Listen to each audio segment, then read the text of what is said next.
Welcome to Touching Animal Stories. The city never slept, but Marcus Hayes had learned to find peace in its constant hum. A symphony of distant car horns, the rumble of subway trains beneath the streets, the occasional siren wailing in the night. At 62, he'd lived more than half his life in darkness. A car accident 15 years ago had stolen his sight, but not his spirit, not his determination, not his will to keep moving forward even when the world seemed determined to hold him back. He remembered the exact moment it happened, a rainy Tuesday evening, the slick pavement reflecting the city lights like scattered stars, the screech of tires that seemed to last forever before the impact. When he woke in the hospital, the doctors told him it was a miracle he'd survived. They didn't mention that the real tragedy was losing his ability to see the world as it truly was.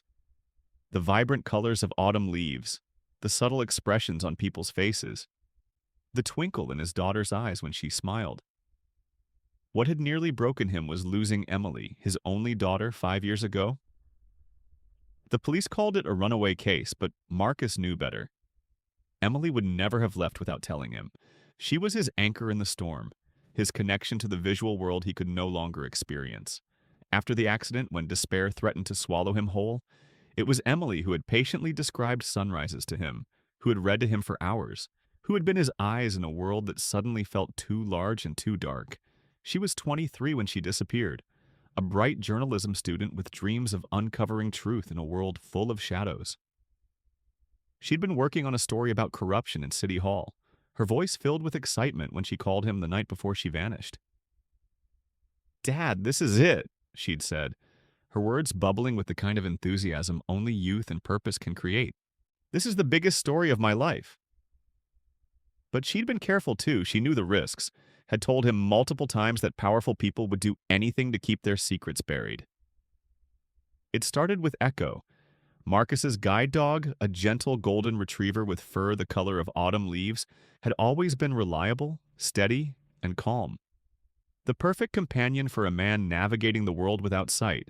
But recently, Echo had become restless, her behavior changing in subtle but unmistakable ways. Every night at precisely 2:17 a.m., she would wake Marcus with soft whines, nudging his hand insistently with her wet nose. She'd lead him to the front door, scratching softly at the wood with her paw, then return to his bedside with a look in her eyes that Marcus, despite his blindness, could feel. A mixture of urgency and sorrow that made his heart ache. These episodes would last for exactly 17 minutes before Echo would settle back down, as if completing some ritual she alone understood. At first, Marcus dismissed it as old age. Echo was 10 now, past the typical working years for a guide dog. But then came the day Echo refused to take him to the grocery store, the routine errand they had performed together every Tuesday for the past 7 years. "Come on, girl," Marcus said gently, adjusting the familiar harness that connected them, his fingers tracing the worn leather that had become as much a part of him as his own skin. "We need milk and bread. You know Mrs. Henderson is coming over for tea tomorrow." Echo planted her feet firmly, refusing to move, her body tense in a way Marcus had never felt before. When Marcus tried to guide her forward with the harness, she pulled in the opposite direction, toward the park where Emily used to take her for walks. Walks that Marcus could no longer accompany them on. Walks that had become painful memories he tried to avoid. "Echo, what is it?" Marcus asked, confusion clouding his voice as he knelt down to stroke her soft fur, feeling the rapid heartbeat beneath his fingers. "Why won't you go with me today?" But Echo only whined softly, tugging insistently on the harness with a determination that surprised Marcus. It was as if she were trying to communicate something vital, something that couldn't wait another day. That evening, as the last light of day filtered through the windows, Marcus sat at his kitchen table, the late afternoon sun warming the wood beneath his hands. He ran his fingers over the braille labels on his spice jars, his mind elsewhere, his thoughts drifting to Emily as they so often did. He remembered how she would arrange everything just so, how she would describe the changing seasons to him, the way the light shifted in autumn, how the city seemed to hold its breath in winter. The apartment still smelled faintly of her favorite lavender soap, a scent that lingered like a ghost in the spaces she once occupied. "Echo," Marcus said softly, his voice barely above a whisper, scratching behind the dog's ears, feeling the familiar contours of her skull beneath his fingers. "What are you trying to tell me? What do you know that I don't?" Echo responded with a soft sigh, resting her head on Marcus's knee, her warm breath a comfort against his skin. In that moment, Marcus felt a connection deeper than words, a bond forged in shared grief and unspoken understanding. The next morning, Marcus decided to follow Echo's lead. He adjusted his sunglasses, more habit than necessity, and clipped on Echo's harness, his fingers tracing the familiar patterns worn into the leather by years of use. The city air was crisp with the promise of autumn, carrying the scent of fallen leaves and distant rain. "All right, girl," he said, his voice steady despite the uncertainty in his heart. "Show me what you've been trying to tell me." Echo led him not to the park, as he'd expected, but to the old neighborhood where Emily had lived before her disappearance. Marcus hadn't been there in years. The memories were too painful, the streets too filled with ghosts. As they walked, Marcus felt the change in Echo's energy, the tension in the harness that guided him through the city streets. She moved with purpose now, her steps more deliberate, her pace quickening as they approached familiar territory. They turned down Maple Street, then Elm, the sounds of the city shifting around them, the honking of taxis giving way to the quieter hum of residential streets. Marcus could hear children playing in a nearby yard, the distant sound of a radio playing jazz, the rustle of leaves underfoot. Then Echo stopped abruptly, her body tense against the harness. Marcus listened carefully, his other senses heightened. They were standing in front of a building. He could smell the old brick and mortar, the faint scent of ivy clinging to the walls, the lemony aroma of cleaner from inside. He could hear the distant hum of traffic and the muffled voices of people moving about their day. This was Emily's old apartment building, a place Marcus had visited countless times before her disappearance. "Echo, why have you brought me here?" Marcus asked, his voice barely above a whisper, his heart pounding against his ribs. The dog whined again, pulling him toward the entrance with a gentle but insistent pressure. Marcus hesitated, his fingers gripping the harness tightly. The building had been sold after Emily disappeared, renovated and turned into luxury condos. He didn't belong here, not anymore. The memories were too raw, the pain too fresh despite the passage of time. But Echo wouldn't be deterred. She tugged insistently until Marcus followed her inside, his cane tapping softly against the marble floor of the lobby. The space echoed with their footsteps, the scent of lemon cleaner and freshly brewed coffee filling the air. Echo led him to the elevator, then out on the third floor, stopping directly in front of apartment 3B. The very unit where Emily had lived, where she had last been seen. A maintenance worker passed by, his footsteps slowing as he approached. "Can I help you, sir?" Marcus hesitated, his fingers tracing the wall for orientation. My daughter used to live here. 5 years ago. Emily Hayes." The worker paused, his voice shifting slightly. "Emily Hayes?" Marcus's heart skipped a beat. "You knew her?" "Only by reputation," the worker said, his voice lowering. "She was investigating something before she disappeared. Made quite a stir. I heard she was onto something big with the mayor's office. Something that could get you killed if you weren't careful." Marcus felt a chill run down his spine, a cold sweat breaking out on his forehead despite the warm lobby. "What kind of investigation?" The worker hesitated, glancing around as if checking they were alone. "She was looking into illegal donations, money laundering, stuff that could get you killed if you're not careful." He lowered his voice even further. "I heard she had evidence, something concrete, but then she vanished." Before Marcus could ask more questions, Echo began whining urgently, pulling him toward the apartment door with a force that surprised him. "Sir, I can't let you go in there," the worker said, his tone firm but not unkind. "It's occupied now."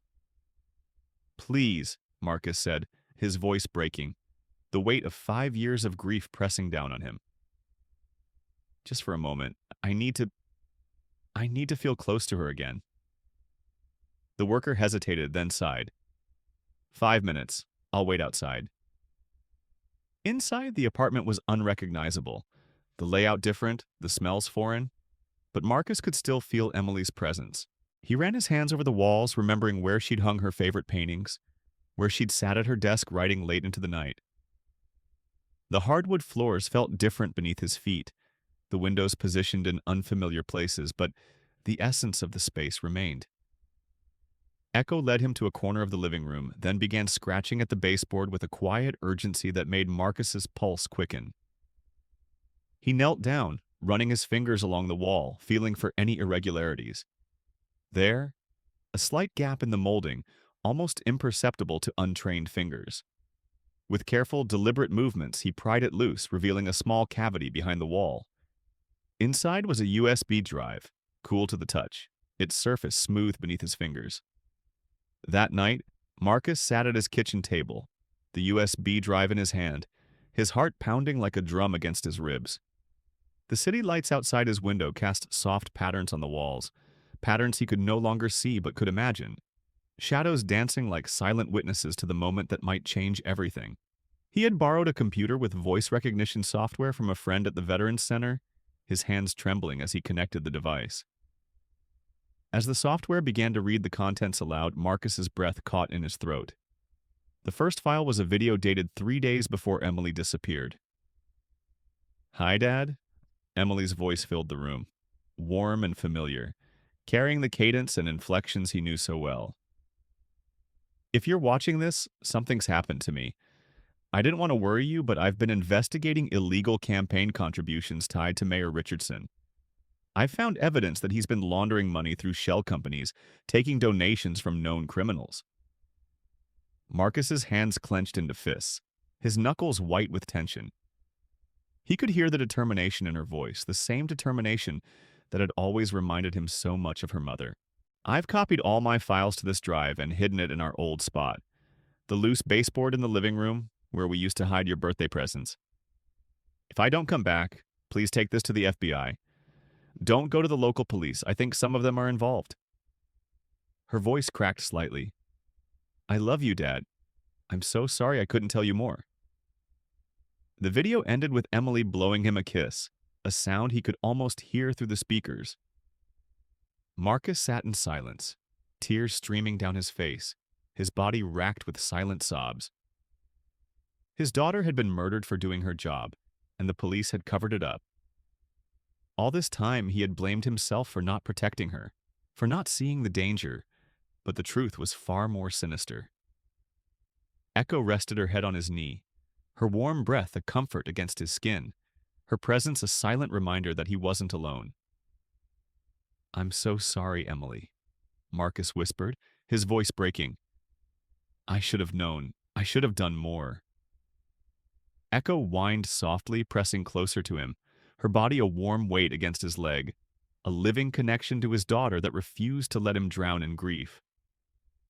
The next morning, Marcus called the FBI. They were skeptical at first. He was just a blind old man with a story. But when he mentioned specific details from Emily's investigation, the names of shell companies and bank accounts she had referenced, they agreed to meet. As Marcus prepared to leave, Echo refused to let him put on his regular harness. Instead, she brought him the old, worn one Emily had used when she trained with her years ago. Marcus ran his fingers over the familiar texture, feeling the slight tear near the buckle where Emily had accidentally caught it on a door. "You want me to use this one?" Marcus asked, his voice thick with emotion. Echo nudged the harness toward him insistently, her warm breath against his hand. With trembling hands, Marcus clipped it on. It felt different, more familiar, as if Emily's presence was somehow still in the leather, as if she were walking beside him once more. At the FBI office, Special Agent Reynolds listened carefully as Marcus played Emily's video. When it ended, there was a long silence, the only sound the soft ticking of a clock on the wall. "This is significant, Mr. Hayes," Agent Reynolds said finally, his voice measured but with an undercurrent of urgency. "But we'll need more evidence to build a case." "I have Emily's notes," Marcus said, his voice steady despite the storm raging inside him. "And dates, names, bank account numbers?" She was thorough, she always was. Agent Reynolds hesitated, choosing his words carefully. There's something else you should know. Your daughter came to us 2 weeks before she disappeared. We told her to back off, that it was too dangerous. Marcus felt a wave of anger wash over him, hot and sudden. You knew she was in danger and you did nothing? We tried to protect her, Agent Reynolds said quietly, his voice filled with regret. But she was determined. She believed in the truth more than her own safety. Over the next few weeks, Marcus worked closely with the FBI, using Emily's notes to build a case against Mayor Richardson. It wasn't easy. Marcus was blind, and the world of finance and politics was foreign to him. But Echo was always by his side, her presence a constant reminder of why he was doing this. Each morning, she would wake him at precisely 6:30 a.m., nudging his hand until he stirred. She would guide him through the city streets with a confidence that seemed to grow with each passing day, as if she too understood the importance of their mission. One afternoon, as Marcus sat in the FBI office reviewing documents with the assistance of voice recognition software, Echo began whining urgently, her body tense against the harness. "What is it, girl?" Marcus asked, his fingers still tracing the braille display. Echo tugged him toward the window, her movements more insistent than usual. Marcus could hear the distant sound of a helicopter, its rhythmic thumping growing louder. "Helicopter," he said, confused. "That's unusual. The mayor's chopper doesn't usually fly this low." Before anyone could respond, there was a loud crash outside, followed by screams and the sound of breaking glass. People began shouting, phones ringing off the hook. Marcus and Echo were the first to reach the scene. The mayor's helicopter had crashed into a nearby building, flames shooting into the sky like angry fingers reaching for the heavens.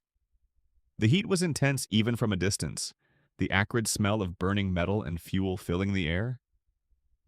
As firefighters worked to contain the blaze, Marcus felt Echo trembling beside him, her body rigid with tension. "Something's wrong," Marcus said, his voice barely above a whisper, his fingers gripping the harness tightly. Echo began barking, a sharp, urgent sound Marcus had never heard from her before. "Agent Reynolds," Marcus called over the chaos. "Get this panel. There's evidence here." Later, at the FBI lab, they discovered what Marcus had felt. The indentation was indeed a fingerprint, and it matched one found at Emily's apartment the night she disappeared. The crash hadn't been an accident. Someone had sabotaged the helicopter. As the investigation deepened, more connections emerged. The same people who had silenced Emily were now trying to silence the mayor, who had apparently decided to cooperate with the FBI. Documents revealed that Richardson had been planning to expose the corruption network, but had been threatened with exposure of his own misdeeds if he spoke. One rainy afternoon, 6 weeks after Marcus had found Emily's USB drive, he sat in the courtroom with Echo at his feet. The air was thick with tension, the murmur of voices creating a low hum that Marcus could feel more than hear. Mayor Richardson sat at the defendant's table along with several city officials and police officers whose names had appeared repeatedly in Emily's notes. The evidence was overwhelming. Emily's notes, the fingerprint on the helicopter debris, testimony from whistleblowers who had come forward after seeing the investigation gain momentum, all pointed to a vast corruption network that reached into the highest levels of city government. When the verdict came, guilty on all counts, Marcus felt a wave of emotions. Relief, grief, anger, and finally a sense of peace he hadn't known in years. He reached down to stroke Echo's fur, feeling the steady rhythm of her breathing. After the trial, Marcus visited Emily's grave for the first time in 5 years. Echo walked beside him, her steps steady and sure, guiding him through the cemetery with the same care she had shown throughout their journey. The air was crisp with the promise of autumn, the scent of fallen leaves and damp earth filling the space around them. "I did it, sweetheart," Marcus whispered, placing a single white rose on the headstone. "I found the truth." Echo sat quietly beside him, her head resting against his leg, a silent companion in his grief. As they prepared to leave, Echo suddenly perked up, her ears alert. She tugged Marcus toward a nearby tree, her movements urgent but controlled. "What is it, girl?" Marcus asked, following her lead. Echo began digging at the base of the tree. Marcus knelt down, running his hands through the soil, feeling for anything unusual. His fingers brushed against something hard, a small metal box. Inside was a letter dated the day Emily disappeared. "Dad," it read, "if you're reading this, I didn't run away. I was scared, but I had to keep digging. I hid this box in case something happened to me. Please don't stop looking for the truth. I love you." Marcus held the letter to his chest, tears streaming down his face. "I found it, Emily," he whispered. "I found the truth." Months later, Marcus sat on his porch, the autumn air crisp and cool, carrying the scent of wood smoke and fallen leaves. Echo lay beside him, her golden fur catching the afternoon sun, her breathing slow and steady. The city had elected a new mayor, and many of the corrupt officials were serving prison sentences. Marcus had written a book about Emily's story titled Echoes of Truth. It had become a bestseller, inspiring other journalists to pursue difficult stories and ordinary citizens to believe that one person could make a difference. The royalties had allowed him to hire a reader to help with correspondence and to make some much-needed repairs to his home. But for Marcus, the real victory was simpler. He had his daughter's memory back. He knew she hadn't abandoned him, that she had died doing what she believed in. The guilt that had haunted him for years had begun to lift, replaced by a quiet pride in what she had accomplished. One afternoon, as Marcus sat reading Braille with Echo at his feet, he felt the dog stir. She walked to the door and began scratching. "Want to go for a walk, girl?" Marcus asked, setting aside his book. Echo whined softly, then returned to his side, resting her head on his knee. Marcus smiled, scratching behind her ears. "You're right, we've walked enough. Let's just sit here for a while." As the sun dipped below the horizon, casting long shadows across the yard, Marcus felt a sense of peace he hadn't known in years. The truth had been painful, but it had set him free. The journey had been long and difficult, filled with moments of despair and doubt. But he had persevered, not for himself, but for Emily. And through it all, Echo had been his guide, not just to physical places, but to the truth he needed to find. "You were her dog first," Marcus whispered to Echo, his voice thick with emotion. "But you've been my light in the darkness." Echo responded with a soft sigh, her warm breath a comfort against his hand. In the quiet of the evening, with the sound of the city humming in the distance, Marcus knew he wasn't alone. Emily's spirit lived on in the work she had done, in the book he had written, and in the golden retriever who had never stopped searching for the truth. As the stars began to appear in the night sky, Marcus sat with Echo, listening to the echoes of the past and the promise of a future built on truth. A future where justice, though delayed, was never denied.